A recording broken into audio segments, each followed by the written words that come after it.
കൊല്ലം ചവറയിലെ BJP. സ്ഥാനാർത്ഥിയും cinema നടനുമായ വിവേക് ഗോപനോട് കഴിഞ്ഞ ദിവസം തെരഞ്ഞെടുപ്പ് പ്രചരണ സമയത്ത് ഇന്ധനവിലയെപ്പറ്റി ഒരു സ്ത്രീ സംസാരിക്കുന്ന വീഡിയോ കഴിഞ്ഞ ദിവസങ്ങളിൽ സോഷ്യൽ മീഡിയയിൽ വളരെ വലിയ രീതിയിൽ വൈറലായിരുന്നു.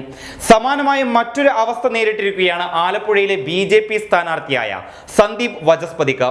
കുറച്ചു ദിവസങ്ങൾക്ക് മുമ്പ് സന്ദീപ് വചസ്പതി വനിതാ തൊഴിലാളികളോട് വോട്ട് അഭ്യർത്ഥിക്കുന്ന ഒരു വീഡിയോ വലിയ രീതിയിൽ ചർച്ചയും വിവാദവുമായിരുന്നു.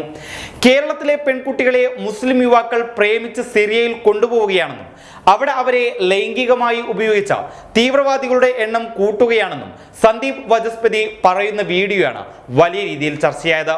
ആ വീഡിയോയിൽ തന്നെയാണ് വനിതാ തൊഴിലാളികൾ വിവേക് ഗോപനോട് ചോദിച്ചതുപോലെ ഇന്ധനവിലയെപ്പറ്റി സന്ദീപ് വചസ്പതിയോട് ചോദ്യമുന്നയിച്ചത്. ആ വീഡിയോ കാണാം. നരേന്ദ്രമോദി വന്നിട്ട് ഗുണമല്ല ദോഷം ഉണ്ടായില്ലല്ലോ. ഗ്യാസിന്റെ സബ്സിഡി പോലും ഇല്ല ഇപ്പൊ. അത് പറയാം, ചോദിച്ചത് കാര്യം ചോദിക്കണ്ടേ? ഞങ്ങള് ഗ്യാസ് വന്നിട്ട് മേടിക്കാതിരിക്കേ ഇത്ര രൂപയായി. ഞങ്ങൾ പറഞ്ഞു വേണ്ടെന്ന് പറഞ്ഞ്. നരേന്ദ്രമോദിയെ കൊണ്ട് ഗുണമല്ലാതെ ദോഷമുണ്ടായിട്ടില്ലല്ലോ എന്ന് സന്ദീപ് വചസ്പതി ചോദിച്ചപ്പോഴാണ് വനിതാ തൊഴിലാളികൾ ഗ്യാസിന്റെ സബ്സിഡി പോലുമില്ല ഇപ്പോഴെന്നും ഞങ്ങൾ ഗ്യാസ് വന്ന് മേടിക്കാതെ ഇരിക്കുവാണെന്നും വനിതാ തൊഴിലാളികൾ പറയുന്നത്. അത് വീഡിയോയിൽ വളരെ വ്യക്തമായി കേൾക്കാം. ഇതിനെയെല്ലാം ഇടയിൽ ഞാൻ പറയാം എന്ന് സന്ദീപ് വചസ്പതി പറയുന്നതും വീഡിയോയിൽ കാണാം. നരേന്ദ്രമോദി സർക്കാരിന്റെ പാചകവാതക വില സാധാരണക്കാരെ വലിയ രീതിയിൽ ബാധിച്ചു എന്നതിന്റെ വലിയൊരു തെളിവ് തന്നെയാണ് സന്ദീപ് വചസ്പതിയോട് വനിതാ തൊഴിലാളികൾ ഇക്കാര്യം ഉന്നയിച്ചത് എന്നുള്ളത്. നേരത്തെ ബി.ജെ.പി. സ്ഥാനാർത്ഥിയും സിനിമാ സീരിയൽ നടനുമായ വിവേക് ഗോപനും സമാന അവസ്ഥ നേരിട്ടിരുന്നു. പെട്രോൾ, ഡീസൽ, ഗ്യാസ്, തൊഴിലുറപ്പ് എന്നീ 4 വിഷയങ്ങളാണ് സ്ത്രീ വിവേക് ഗോപന് മുന്നിൽ വെച്ചത്. 4 കാര്യങ്ങളിലും പരിഹാരമുണ്ടാവുമെന്ന് വിവേക് ഗോപൻ മറുപടിയും നൽകി. ഇതിന് സ്ത്രീ നൽകിയ മറുപടിയാണ് വൈറലായത്.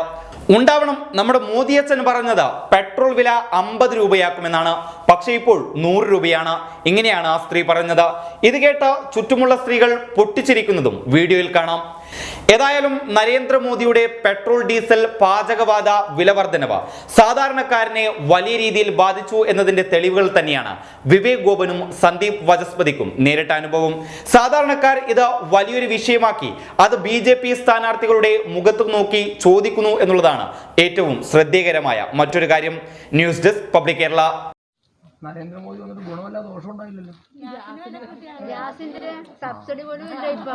അത് പറയാം, ചോദിച്ചത് കാര്യം ചോദിക്കണ്ടേ? ഞങ്ങള് ഗ്യാസ് വന്നിട്ട് മേടിക്കാതിരിക്കേ ഇത്ര രൂപയായി. ഞങ്ങൾ പറഞ്ഞു വേണ്ടെന്ന് പറഞ്ഞ്.